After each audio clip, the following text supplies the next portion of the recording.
अच्युतं केशवं रामनारायणं कृष्णदामोदरं वासुदेवं हरिं श्रीधरं माधवं गोपिकावल्लभं जानकीनायकं रामचन्द्रं भजे। अच्युतं केशवं सत्यभामाधवं माधवं श्रीधरं राधितं इन्दिरामन्दिरं चेतसा सुन्दरं देवकी नन्दनं नन्दजं सन्ददे।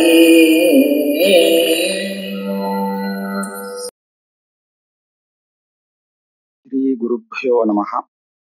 गुरुर्ब्रह्मा गुरुर्विष्णुः गुरुर्देवो महेश्वरः गुरुः साक्षात् परं ब्रह्म तस्मै श्री गुरवे नमः।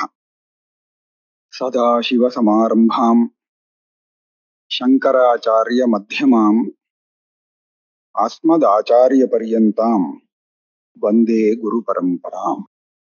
அத்வைத்தம் அப்படின்னு சொல்றோம். இந்த பதத்தை நிறைய கேள்விப்பட்டிருக்கோம். அத்வைத்தம் அத்வைத்தம், இவெல்லாம் அத்வைத்திகள், அத்வைத்தவாதி. ஆனா எதை வச்சு அத்வைத்தவாதின்னு சொல்றது அப்படிங்கறதுல ஒரு வித்தியாசம் இருக்கு. இப்ப நீங்க சொல்றது கூட சிவாத்வைத்தவாதி இல்லையா? அத்வைத்தத்திலேயே பல விதங்கள் இருக்குன்னு தெரியுது. பல விதங்கள் இருக்குன்னு சொன்னா அதுன்னு அத்வைத்தம்னு நினைக்கிறான். நியாயசாஸ்திரத்துல பார்த்தா அங்க ஒரு இடத்துல அத்வைத்தம் வருது. நமக்கு கண்ணுங்கிற இந்திரியம் இருக்கோ இல்லையோ, சக்ஷுர இந்திரியம்னு சொல்றோமே, அந்த இந்திரியத்தை வச்சுதானே நம்ம வெளியில இருக்கக்கூடிய ரூபங்களை பார்க்கிறோம். அது ஒன்னா ரெண்டான்னு ஒரு விசாரம் பண்ணியிருக்க. ரெண்டு கண் இருக்குங்கிறது வாஸ்தவம். ஆனா அதுல இருக்கக்கூடிய சக்ஷுர் இந்திரியம்ங்கிறது ஒன்னா ரெண்டா, இந்த கண்ணுக்கு ஒரு இந்திரியம் அந்த கண்ணுக்கு ஒரு இந்திரியம் ரெண்டா, இல்ல ஒரே இந்திரியம் ரெண்டு கண்ணு வழியாக வேலை செய்யறதா?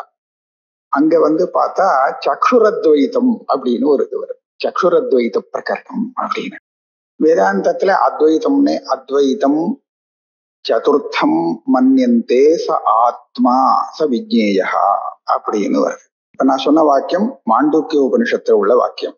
நம்ம இந்த அத்வைத்தம்ங்கிறதுக்கு என்ன அர்த்தம் அப்படின்னு புரிஞ்சுக்கிறதுக்கு முன்னாடி துவைத்தம்னு கூட பதப்பிரயோகங்கள் நிறைய வருது. என்ன கேட்டா சிவாத்வைத்தம் விஷ்ணு விசிஷ்டாத்வைத்தம் அந்த அத்வைத்தம் அத்வைத்த பதம் சேர்ந்த பேர்ல பிரசித்தமாக இருக்கக்கூடிய மதங்கள் நிறைய. ஆனா துவைத வேதாந்தம் அப்படின்னு சொன்னா அது ஒன்னாதான் இருக்கு. அதுதான் அத்வைத்தமா இருக்குமோன்னு தோன்றது. ஏன்னா துவைத வேதாந்தம் அப்படின்னு சொன்னா நமக்கு தெரிஞ்சு இப்ப ஒரே ஒரு வேதாந்தம் இருக்கு. ஆனா அத்வைத்தம் கலந்த வேதாந்தம் பார்த்தா ஏகப்பட்டது இருக்கு, நிறையவே இருக்கு. ஸ்ருதியில துவைத்தம்ங்கிற பதமும் வருது, அத்வைத்தம்ங்கிற பதமும் வருது. ரெண்டையும் பாக்குறோம். துவைத்தம் எந்த மாதிரி இடத்துல வருதுன்னு கேட்டா யத்ரஹி, நான் சொல்றது இப்போ இது பிருஹதாரண்யக ஸ்ருதி, யத்ரஹி துவைத்தமிவ பவதி ததிதர இதரம் பஷ்யதி ததிதர இதரஞ்சிக்ரதி, இப்படி வரிசையா சொல்லிட்டு வரும். இங்க பார்த்தா துவைத்தமிவ துவைத்த பதம். இன்னொரு இடத்துல பார்த்தோம்னா ஜாத்தே துவைத்தம் ந வித்யதே அப்படின்னு வருது. ஒரு ஸ்ருதி நான் முன்னாடி சொன்னேனே, அது நாம விவகாரம் பண்ணக்கூடிய நிலையை எடுத்து சொல்றது. நம்ம என்ன ஒரு விவகாரம் பண்ணினாலும் விவகாரம் பண்ணக்கூடிய நாம் ஒருத்தர் இருக்கணும் இல்லையா? ஒண்ணும் இல்லை, நான் இப்ப பேசுறேன் அப்படின்னு சொன்னால் பேசுறவன் நான் இருக்கணும். நான் பேசுகிறேன் அப்படின்னு சொன்னா இந்த பேசுறதுக்கு ஒரு சாதனம் வேண்டாமா? வாக்கு இல்லாமல் நாம் பேச முடியுமா? முடியாது இல்லையா? வாக்குங்கிறது ஒரு இந்திரியத்தை சொல்றேன், அந்த இந்திரியத்தோட எனக்கு முகம் வேணும். இந்திரியம் மாத்திரம் இருந்தா போராது, என் வாய் வேலை செய்யணும். அப்ப இதுகள் இல்லாம என்னால பேச முடியாது. இதுகள் இருந்துட்டா மாத்திரம் போராது, எனக்கு பேசக்கூடிய விஷயத்தை பத்தின ஒரு ஞானம் வேணும். எதை பத்தி பேசணுங்கிறது தெரியலேன்னு சொன்னால் என்னால பேச முடியாது. அப்ப அதுக்கு என்னுடைய புத்தி வேலை செய்யணும், புத்தி வேணும். இந்த வாக்கு புத்தி மனசு இது எல்லாம் வேலை செய்யணும் அப்படின்னு சொன்னால் அதுக்கு இந்த சரீரமும் இருந்தா தான் இதுகள்லாம் வேலை செய்யும். சரீரம் ஸ்வஸ்தமா இருக்கணும். சரீரத்துல ஏதாவது ஒரு உபாதை இருந்ததுன்னு சொன்னால் நம்மளால சரியா பேச முடியாது. இப்ப சாதாரணமா என் கண்டத்துல கொஞ்சம் தோஷம் இருக்கு, அதனால கொஞ்சம் வித்தியாசமான குரல் கேட்கறது. அப்ப இதெல்லாம் நமக்கு தேவைப்படுறது. எல்லாத்தையும் விட முக்கியமா பேசப்படும் விஷயம் இருக்கு, அது ஒண்ணு இருக்க வேண்டியிருக்கு. அப்போ இவ்வளவும் இருந்தா தான் நாம ஏதோ ஒரு விஷயத்தை பத்தி பேச முடியும் அப்படின்னு ஆகரிச்ச. இது துவைத்தமா அத்வைத்தமா? துவைத்தம் அப்படிங்கிறதுக்கு நம்ம பேதம்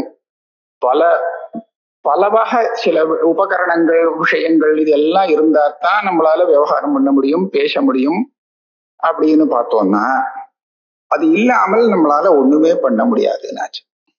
அப்ப நான் சொன்ன அந்த ஸ்ருதி இருக்கே, எத்திரஹி துவைத்தம் இவ பவதி தத் இதர இதரம் பஷ்யதி அப்படிங்கிற இந்த ஸ்ருதியானது இந்த மாதிரி பல விஷயங்கள், ஒரு காரியத்தை பண்றதுக்கு தேவைப்படக்கூடிய விஷயங்கள் பலதாக இருந்தா தான் நம்மளால எந்த காரியத்தையுமே செய்ய முடியும். ஆக இதுதான் துவைத்தம்னு அங்க சொல்றது. இது ஒண்ணாச்சா? நான் அடுத்த ஒரு இது சொன்னேன், கியாத்தே துவைத்தம் ந வித்யதே. தெரிஞ்சுண்டுட்டான்னு சொன்னால் தெரியாத பரியந்தம் துவைத்தமாம், தெரிஞ்சாச்சேன்னு சொன்னா அப்ப துவைத்தம் இல்லேன்னு ஆயிடும் அப்படிங்கிறார். ரொம்ப குழப்பமா இருக்கு. இப்ப பேசணும் அத்வைதத்தை பத்தி எல்லாம் விஷயங்களை, இவ்வளவு இதெல்லாம் வேண்டியிருக்கு, எவ்வளவு சமாச்சாரங்கள், எத்தனை சாதனங்கள் தேவைப்படுறது, எல்லா பேதம் தான் இருக்கு. பேசணும்னா துவைத்தம் வேண்டிருக்கு. ஆனா விஷயம் தெரிஞ்சு கொடுத்தோன்னா அப்ப துவைத்தம் இருக்காது அப்படின்னு வேற சொல்றோம். துவைத்தம் இருக்காதுன்னு சொல்லிட்டா அப்ப விவகாரமும் இருக்காதுங்கிறதையும் அந்த ஸ்ருதி சொல்றோம். எத்திர த்வஸ்ய சர்வம் ஆத்மைவாபூத் தத் கேன கம் பஷ்யே தத் கேன கஞ்சிக்ரே அப்படின்னு வரிசையா ஆரம்பிச்சு அந்த விஷயம் தெரிஞ்சாச்சுன்னு சொன்னா அப்ப ஒரு விவகாரமும் இல்லை. ரெண்டு பாருங்க, தெரிஞ்சாச்சுன்னா அப்ப துவைத்தம் இல்லை, துவைத்தம் இல்லைன்னு சொன்னா விவகாரம் இல்லை. இது ரெண்டு விஷயம் இங்க கிடைக்கும். அப்ப அதுதான் அத்வைத்த நிலைன்னு கிடைக்கும்.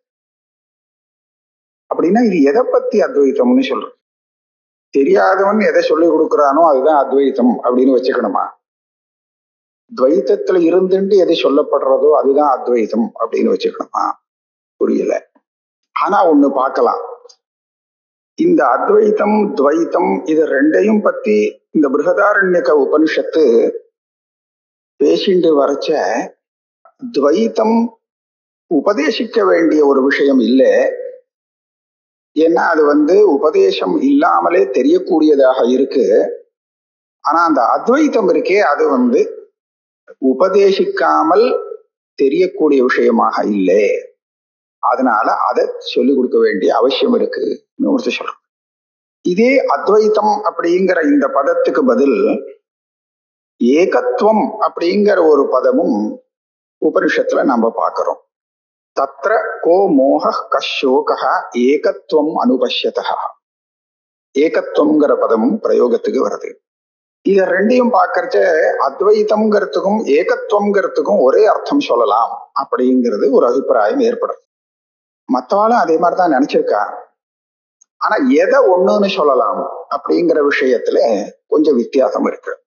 இப்ப சிவ விசிஷ்டாத்வைத்தம் அப்படின்னு சிவாத்வைத்தம்னு சொன்னோம் இல்லையா, அந்த இடத்துல பார்த்தோம்னா விசிஷ்டங்கிறத எடுத்துட்டு நம்ம சிவாத்வைத்தம் அப்படின்னு சொன்னோமானால் அந்த சிவன்கிற பரமாத்மா, அந்த பரமாத்மா ஒருவர் தான், ரெண்டு இல்லை, ஒரே பரமாத்மா. அப்படிங்கிறதுனால சிவன் ஒருவரே பரமாத்மா, வேற யாரும் பரமாத்மா இல்லை. வேற யாரும் இல்லைன்னு சொல்லல, எல்லாரும் இருக்கா. ஆனா பரமாத்மா அவர் ஒருத்தர் தான். அதனால சிவாத்வைத்தம். இதுலயே விசிஷ்டாத்வைத்தம் அப்படின்னு நம்ம சொல்ல வந்தோம்னா அப்ப என்ன ஆகும்னு கேட்டா, இந்த சிவனை தவிர்த்து உலகத்துல என்ன இருக்கோ அதையும் விசேஷணமாக சேர்த்து விடலாங்கிறார். சிவனை தவிர்த்து உலகத்துல இருக்கக்கூடிய விஷயம் ரெண்டாக பிரிக்கப்படுறது. சித்து, ஜடம், ஜடப்பொருள். எதுக்கு ஞான சக்தி இல்லையோ அதெல்லாம் ஜடம். எதுக்கு ஞான சக்தி இருக்கோ அது சேத்தனம், சித்துன்னு சொல்லப்படுறது. இந்த ரெண்டு இருக்கா, இந்த ரெண்டோடு சேர்ந்த சிவன் அப்படின்னு நம்ம சொன்னோம்னா அப்ப மொத்தம் இதுக்குள்ள அடங்கிடுத்தோம். இந்த சித்து ஜடம், இந்த ரெண்டை விட்டால் மூணாவது கிடையாது. அப்ப இந்த சித்து ஜடம் இது ரெண்டும் சேர்ந்த பரமாத்மா அப்படின்னு சொன்னா என்னாச்சு, மொத்தமா பார்த்தா ஒண்ணுதான். இதை தவிர்த்து வேற இன்னும் ஒண்ணு இல்லை. இதுக்குள்ள அடங்கினதான் எல்லாமே தவிர இதுல இருந்து வெளியில இல்லை. இதுக்குள்ள நிறைய இருக்கலாம். ஒரு மரம் இருக்கு, அந்த மரம் ஒண்ணுதான். அந்த வேர்ல இருந்து ஆரம்பிச்சு நம்ம மேல பார்க்கலாம், அந்த நுனி வரையில் எல்லாம் சேர்ந்தது ஒரே மரம். ஆனா அந்த மரத்துக்குள்ள ஏகப்பட்ட விஷயங்கள் இருக்கு. மரத்துக்கு வேர் இருக்கு, கிளைகள் இருக்கு, அந்த கிளைகள்ல இலைகள் இருக்கு, பழம் இருக்கு, புஷ்பம் இருக்கு, அதனால நிறைய விஷயங்கள்லாம் அதுக்குள்ள இருக்கு. ஒரு பொந்து எல்லாமே இருக்கு. அப்ப இப்படி பார்க்கறச்ச இது எல்லாம் சேர்ந்தது ஒரு மரம். அப்ப விசிஷ்டாத்வைத்தம் அப்படின்னு சொல்லும் போது நாம பார்க்கக்கூடிய உலகம், அதை பார்க்கக்கூடியவனாக இருக்கக்கூடிய ஜீவன், சேத்தனம் எல்லாம் சேர்ந்த ஒரு பரமாத்மா. இவர் தான் விசிஷ்டா, விசிஷ்டகான்னு சொல்லப்படுறார். அவர் ஒண்ணு, அத்வைத்தம். இதை நம்ம இல்லைன்னு சொல்ல போறது இல்லை. இது எல்லாத்தையும் சேர்த்து பார்த்தா இது அத்வைத்தம் தான். இதை யாரும் ஆட்சேபிக்கிறதுக்கு இல்லை. ஆனா இந்த அத்வைத்தத்தை தான் இப்ப சொன்ன ஸ்ருதி வாக்கியம் நமக்கு தெரிவிக்கிறது சொல்றோம். இப்ப நம்ம எந்த ஒரு உபனிஷத்து வாக்கியத்துல அத்வைத்தம் அப்படின்னு பாக்குறோமோ அந்த வாக்கியத்துல அத்வைத்தம் அப்படிங்கிறது இது எல்லாம் கலந்து சேர்ந்து மொத்தமா ஒண்ணு, விசிஷ்ட அத்வைத்தம் அப்படின்னு அதை சொல்றதுன்னு அர்த்தம் பண்றார். இது சிவாத்வைத்தம், சிவவிசிஷ்டாத்வைத்தம், விஷ்ணு விசிஷ்டாத்வைத்தம், துவைதாத்வைத்தம் எல்லாமும் இருக்கு. அந்த அதுல எல்லாத்துலயும் நீங்க பார்க்கலாம். பார்த்தா இந்த அத்வைத்தத்தை ஸ்ருதி சொல்றதுன்னு கொண்டு முடிச்சிருவா. இதைத்தான் அங்க சொல்றது. இதே துவைத வேதாந்தத்துல பார்த்தோம்னா அவ இந்த சப்தத்தை உபயோகப்படுத்திக்க மாட்டா அத்வைத்தங்கிறத. ஆனா துவைத்தம்தான் ஸ்ருதிக்கு அர்த்தம். பரமாத்மா ஒருத்தர் அப்படிங்கிறத ஸ்ருதி சொல்றது அப்படின்னு சொல்ல. இப்ப இத்தனை பேர்கிட்டே நம்ம கேட்கலாம், பரமாத்மா ஒருத்தர் அப்படின்னு சொன்னாக்க அது நீங்க ஒத்துப்பேள மாட்டேளா அப்படின்னு கேட்டா இதுல ஒன்னும் விப்ரதிபத்தியே கிடையாது. பரமாத்மாவுக்கு ஒரு லட்சணம் சொல்லுங்க. சம்பூர்ண ஜெகத்து எதுலேருந்து வந்ததோ, எதுல இருக்கோ, எதுல லயமாகிறதோ அதுன்னு ஒரு லட்சணம் சொல்லி கொடுத்துருக்கு. சர்வ ஜெகத்துக்கும் காரணமாக இருப்பவர் பரமாத்மா அப்படின்னு. அவர் தான் பரமேஸ்வரன். அவர் எத்தனை பரமேஸ்வரன் அப்படின்னு கேட்டா ஒரே ஒரு பரமேஸ்வரன் தான் அப்படிங்கிற விஷயத்துல யாருக்குமே மதபேதம் கிடையாது. ஆக இதுதான் அந்த அத்வைத்தம் அப்படின்னு சொன்னா இங்க ஒன்றும் மதபேதத்துக்கு ஒன்றும் இடமே இல்லை. அதே சமயத்துல ஜாத்தே துவைத்தம் ந வித்யதே அப்படின்னு ஒரு ஸ்ருதி வந்தது. விஷயத்தை தெரிஞ்சுட்டாச்சுன்னா அப்புறம் துவைத்தம் இல்லை அப்படின்னு. இதை என்னமா சொல்றது அப்படின்னு கேட்டா இந்த இடத்துல கொஞ்சம் தகராறு இருக்கு. ஜாத்தே துவைத்தம் ந வித்யதே இந்த ஸ்ருதிக்கு அர்த்தம் பண்றதுல ஒரு வித்தியாசம். அதனால இப்போ ஸ்ருதி வேதாந்தம் அத்வைத்தம்னு சொல்றதுன்னா எதை அத்வைத்தம்னு சொல்றது அப்படிங்கிறத நம்ம கொஞ்சம் தீர்மானம் பண்ண வேண்டியதாக இருக்கு. அது ஸ்ருதி போன போக்குலயே நாம விசாரம் பண்ணி பார்த்துன்னு போகலாம். ஸ்ருதி சொன்ன போக்குல பாக்குறச்சே நமக்கு என்ன தெரியுறதுன்னு கேட்டா அங்க ஆத்மாத்வைத்தம்னு ஒரு அத்வைத்தத்தை சொல்றது. அதாவது ஆத்மாங்கிறது ஒண்ணு, இதுதான் அத்வைத்தம். சிவாத்வைத்தம், விஷ்ணு விசிஷ்டாத்வைத்தம், இப்படி எல்லாம் வரிசையாத்வைத்தம், சக்ஷுர அத்வைத்தம்னு கூட வருதுன்னு சொன்னேன் இல்லையா. அப்ப அந்த விதத்துல பாக்குறச்சு இங்க சொல்றது ஆத்மா அத்வைத்தம். ஏன்னா அந்த வாக்கியத்துல அப்படி வந்திருக்கு. நான் சொன்ன அந்த மாண்டூக்கிய உபனிஷத்துல அத்வைத்தம்னு சொல்லிட்டு ச ஆத்மா ச விஜ்ஞேயா, தெரிந்து கொள்ள வேண்டிய ஆத்மஸ்வரூபம் அது அந்த அத்வைத்தம். அத்வைத்தம் தான் ஆத்மா அப்படின்னு சொல்லி. இப்ப நம்ம என்ன சொல்லலாம்னா ஆத்மா அத்வைத்தம் அப்படிங்கிறது இதுதான் அத்வைத சப்தத்தினால சொல்ல வேண்டிய விஷயம்னு புரியுது. இதை எல்லாரும் ஒத்துப்பாளா? ஆத்மா அத்வைத்தம் அப்படின்னு சொன்னா ஆத்மா ஒண்ணுதான் அப்படின்னு யாராவது ஒத்துப்பாளா? வேற யாராவதுன்னு கேட்டா ஆத்மா ஒண்ணுங்கிறத எல்லாரும் ஒத்துக்கல. ஆத்மா ஒண்ணுன்னு சொன்னா யாரு பாக்குறானோ ஆத்மானா யாரு அதை முதல்ல நம்ம பார்க்கணும். நீங்க ஆத்மா ஆத்மான்னு சொல்றீங்க, ஆனா ஆத்மானா என்ன அப்படிங்கறது நிரூபணம் பண்ணோம் இல்லையா?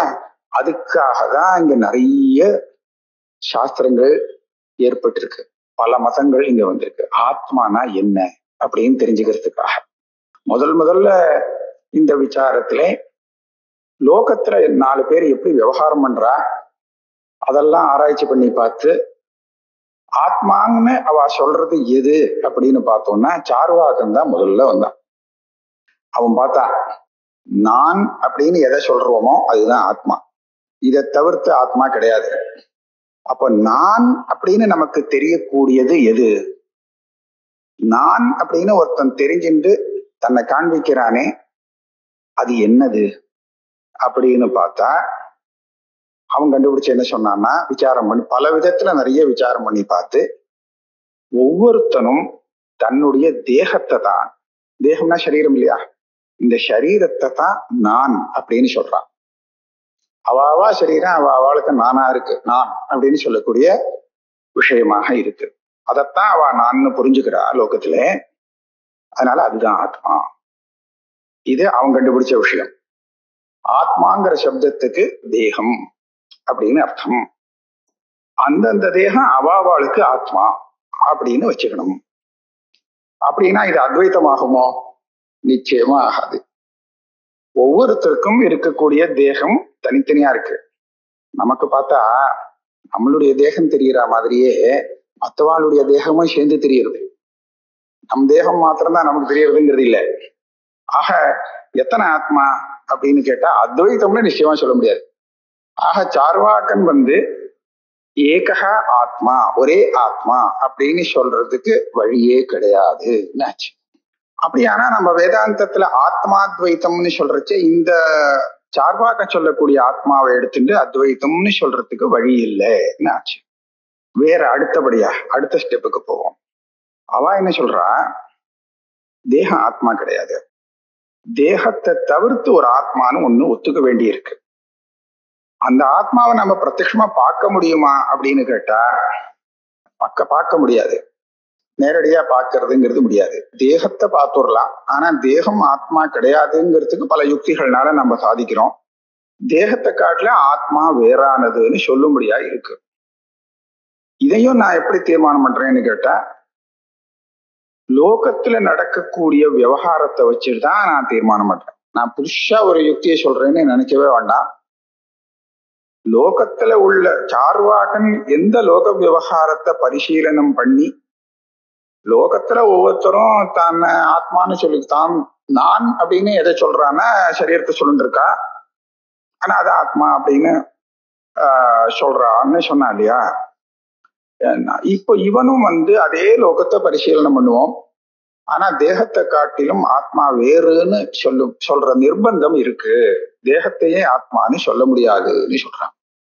அதுக்கு என்ன யுக்தியை சொல்றான் அப்படின்னு கேட்டா, இந்த தேகமே ஆத்மாவாக இருக்கும் பட்சத்திலே இந்த தேகத்துல வரக்கூடிய விகாரங்களோ அதுக்குண்டான ரூப ரசாதிகள் குணங்களோ, இந்த குணங்கள் எல்லாமே நமக்கு தெரியற மாதிரி மற்றவாளுக்கும் தெரியும். இப்ப தேகம் குட்டையா இருக்குன்னு சொன்னா யாரு பார்த்தாலும் அது தெரியும் குட்டையா இருக்காங்க. தேகம் சிவப்பா இருக்கு கருப்பா இருக்கு அப்படின்னு சொன்னா இது யாரு பார்த்தாலும் தெரியுது இந்த வித்தியாசம் இல்லையா? இந்த தேகம் ஆத்மா அப்படின்னு சொல்லும் போது இந்த தேகத்துடைய குணங்களும் சரி அந்த தேகமும் சரி இது ஒருத்தர் மாத்திரம் எல்லாரும் பார்க்கலாம், அந்த மாதிரி இருக்கு.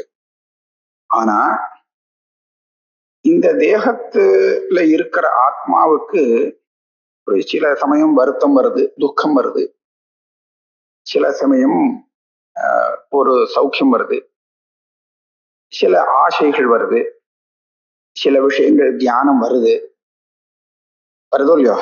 ஆனா இப்ப வரக்கூடிய இந்த விசேஷ குணங்கள் இருக்கே இது மற்றவாளுக்கு தெரியறதோ?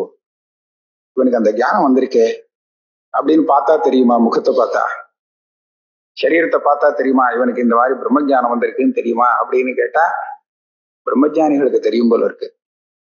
நமக்கு தெரியாது, பிரம்மஜானிகளுக்கு தெரியும். அந்த உபனிஷத்து கதையில வருது, பிரம்மஜானியாக பிரம்மோபதேசம் பெற்று அந்த சிஷ்யன் வரும்போது குரு பார்த்து பிரம்மவித இவ சௌமியத்தே முகம் பாதி எப்படியே சொல்வார்.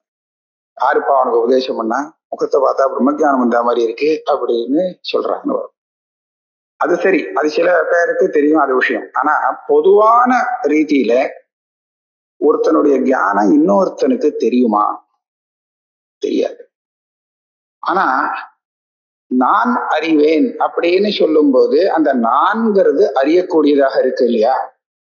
அப்ப அந்த ஞானத்தை உடையது எதுவோ அது இந்த சரீரமாக இருக்கும் பட்சத்திலே சரீரத்தினுடைய குணங்கள் எப்படி எல்லாருக்கும் தெரியக்கூடியதாக இருக்கோ அதே மாதிரி இந்த ஞானமும் ஒருத்தனுடைய ஞானம் மற்றவாளுக்கு பளிச்சுன்னு தெரியக்கூடியதாக இருக்கணும்.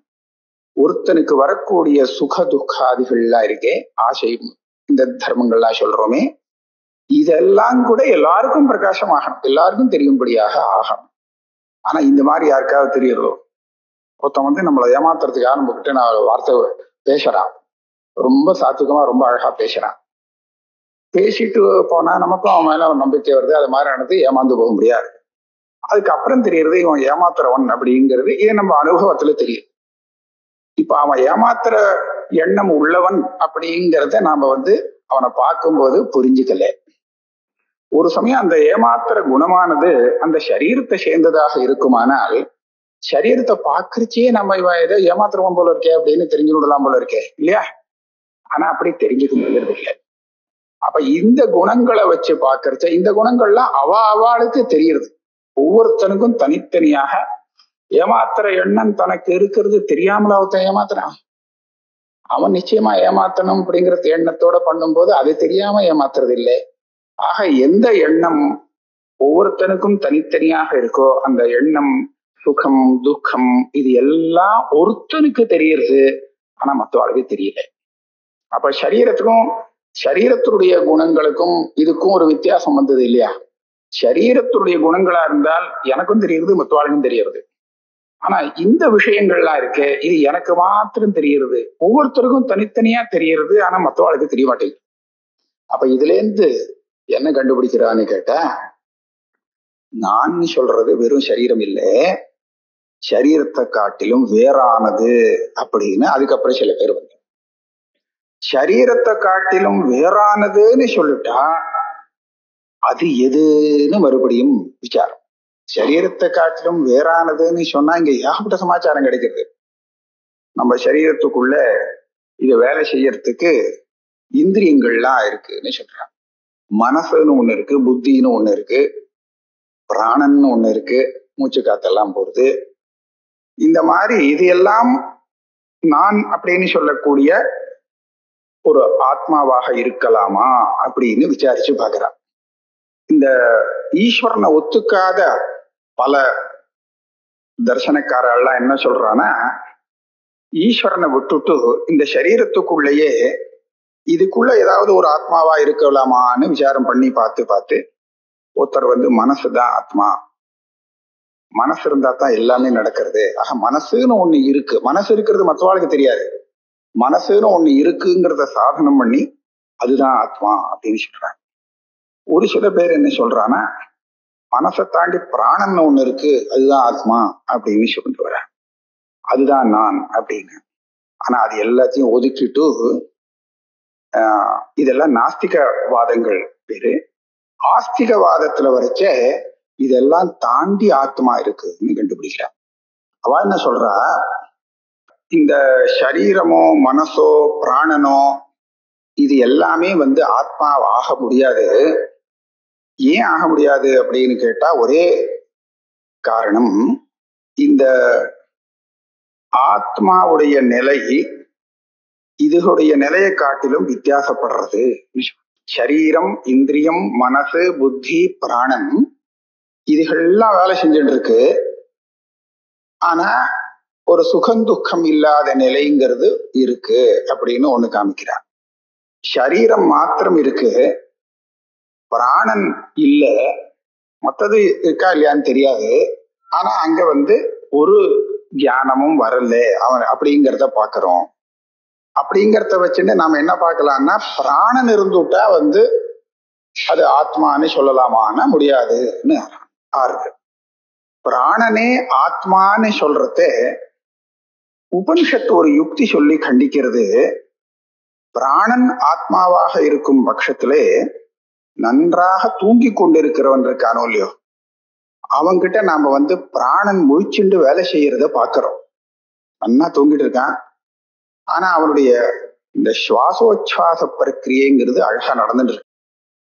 அவன் மூச்சு காத்து சீரா கரெக்டா இழுக்கிறான் விடுறான் அப்படிங்கிறத நம்ம பார்த்துட்டே இருக்கோம்.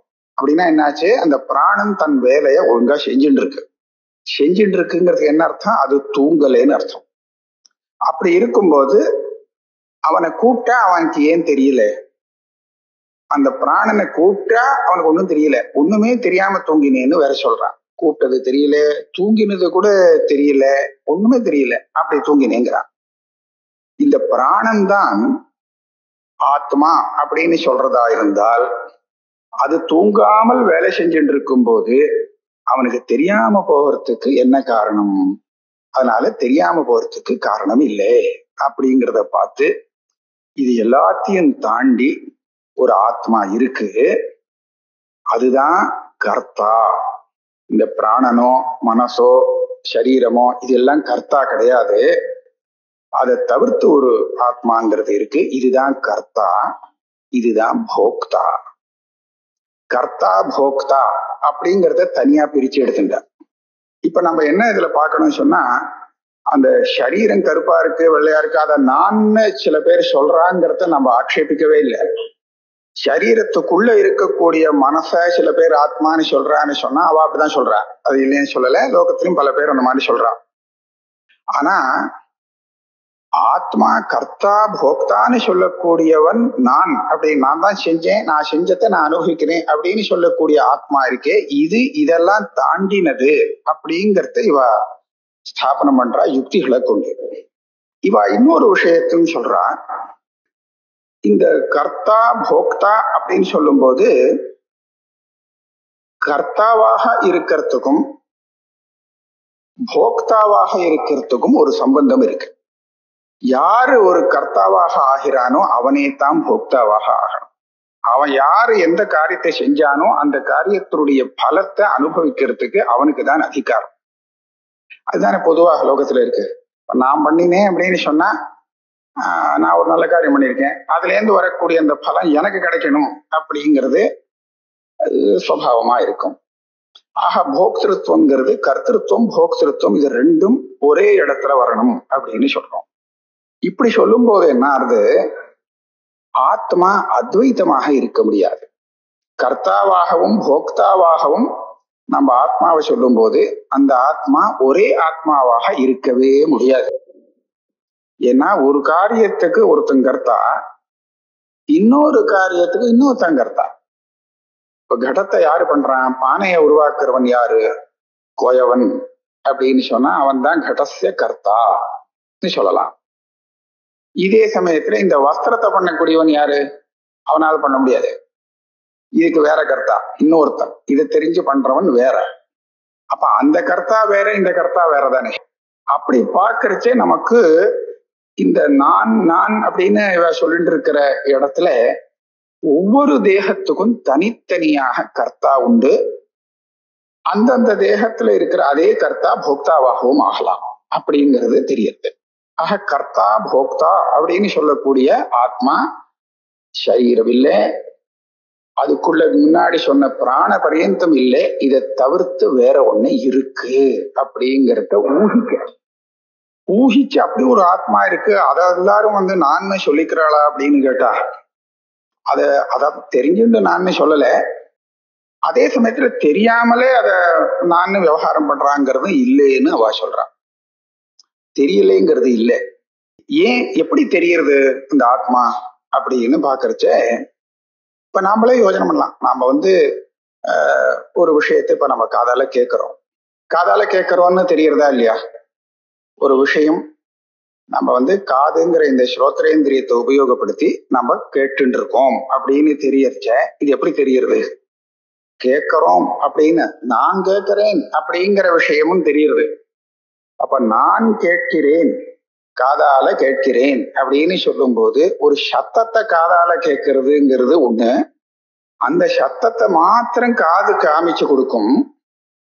ஆனா அந்த காதால நான் சத்தத்தை கேட்கிறேன்னு சொல்லும் போது அந்த சத்தம் மாத்திரம் விஷயம் இல்லை, அந்த கேட்கறதும் அந்த ஞானமும் விஷயமாக ஆகிறது.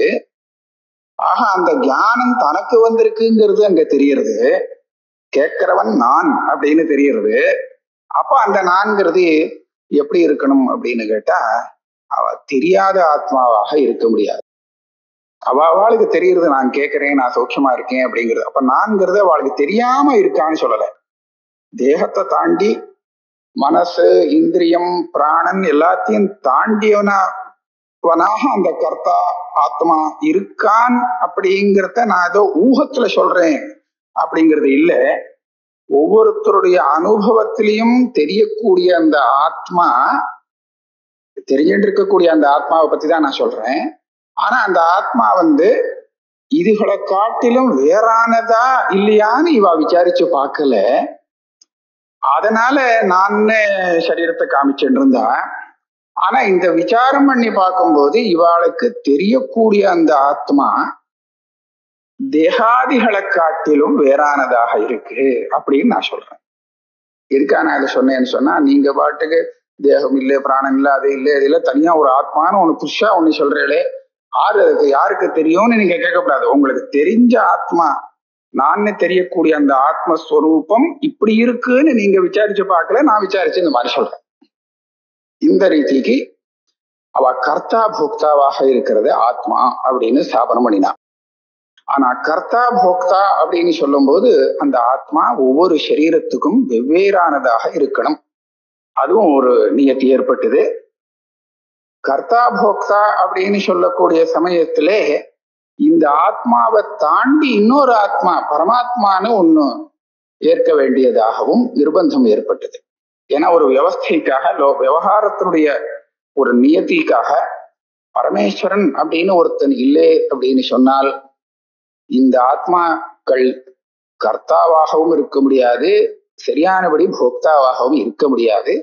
அதனால ஈஸ்வரன் ஒரு ஆத்மாவை ஏத்துண்டு ஜீவாத்மாக்கள்னு சொல்லி பல ஆத்மாக்களை வச்சுண்டு இப்படி ஒரு மதம் வந்தது. இதெல்லாம் ஆஸ்திக மதம். இப்ப பரமாத்மா இருக்கார், அவர் எல்லாம் சர்வஜராகவும் சர்வசக்தியாகவும் ஒருத்தர் இருக்கிறதுனால அவருக்கு அடங்கி அத்தனை உலகமும் வேலை செஞ்சுட்டு இருக்கு. அவளும் ஜீவாத்மாக்கள்லாம் தான் பண்ணின கர்மாவுக்கு பலத்தை அடைஞ்சிட்டு இருக்கா. அப்படி ஒரு விவஸ்தைக்கு கொண்டு வந்து. ஆனா இப்பவும் அத்வைத்தம் இல்லை.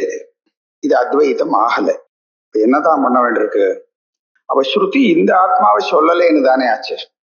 இது வரைக்கும் நாம எந்த ஆத்மாவை பத்தி பேசிட்டு வந்தோமோ அந்த ஆத்மாவை ஸ்ருதி சொல்லல. அப்ப அத்வைத்தம் அப்படின்னு நம்ம விஷயத்த குறிப்பிட்டோம்னா இந்த ஆத்மாவை பத்தி சொன்னதாக எடுத்துக்க முடியல. அப்ப எதை சொல்லலாம்? இப்ப அத்வைத்தம்னு சொல்லக்கூடிய ஆத்மாவை நாம பரமாத்மா அப்படின்னு எடுத்துட்டோம்னு வச்சுப்போம். அப்படிதான் எல்லாரும் எடுத்துட்டா. அப்படி எடுத்துக்கும் போது அந்த ஆத்மா ஒண்ணு அப்படின்னு சொன்னா இல்லைன்னு சொல்றதுக்கு ஆள் இல்லை. ஏன்னா அந்த ஆத்மா ஒண்ணுதான்.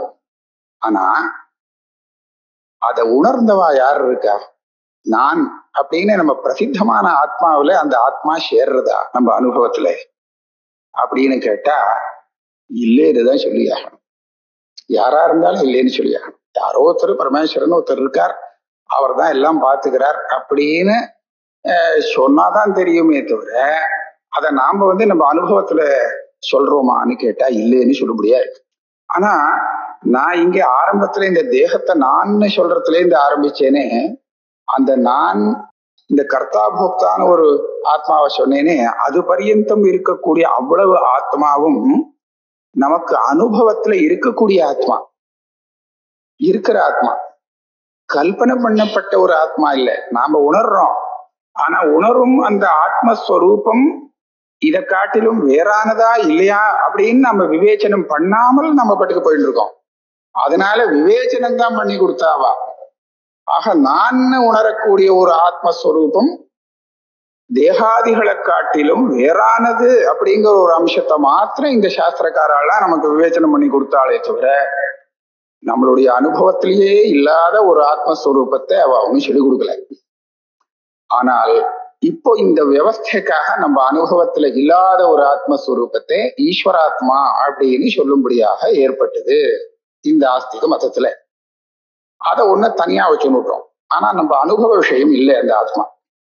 இப்போ இதைய தாண்டி நம்ம எத்திரஹி துவைத்தம் இவ பவதி தது இதர இதரம் பஷ்யதி அப்படிங்கிற இந்த ஸ்ருதி சொல்றதே, இது அந்த தனியா இருக்கக்கூடிய ஆத்மாவை பத்தி சொல்றதா, இல்ல நாம அனுபவிக்கக்கூடிய ஆத்மா, நான் கர்த்தா, நான் தான் செஞ்சேன், நான் தான் அதை அனுபவிக்கிறேன் அப்படின்னு நம்ம அனுபவத்தில் உள்ள ஆத்மாவை பத்தி சொல்றதா அப்படின்னு விசாரிச்சு பார்க்கணும்.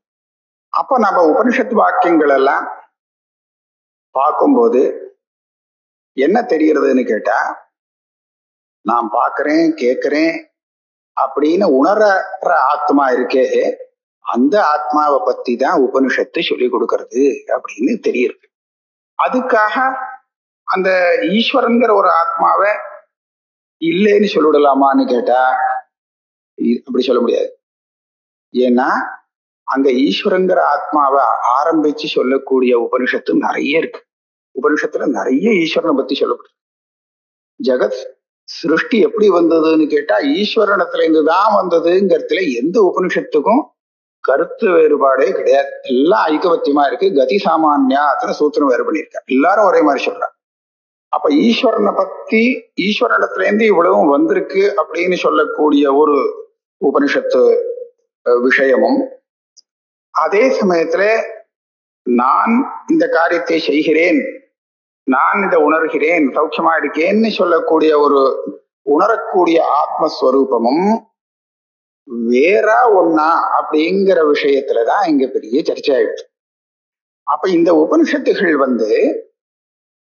அந்த ஜகத்தை உண்டு பண்ணக்கூடிய ஆத்மஸ்வரூபமும் நான் அப்படின்னு தெரியக்கூடிய இந்த ஆத்மஸ்வரூபமும் ஒரே ஆத்மஸ்வரூபம் அப்படிங்கிற ஒன்னையும், இதே இத்தனை சரீரங்கள்ல தனித்தனியாக கர்த்தா போக்தா அப்படின்னு தெரியக்கூடிய அத்தனை ஆத்மஸ்வரூபமும் ஒரே ஆத்மஸ்வரூபந்தான் அப்படின்னு சொன்னால் இதுதான் அத்வைத்தம்னு.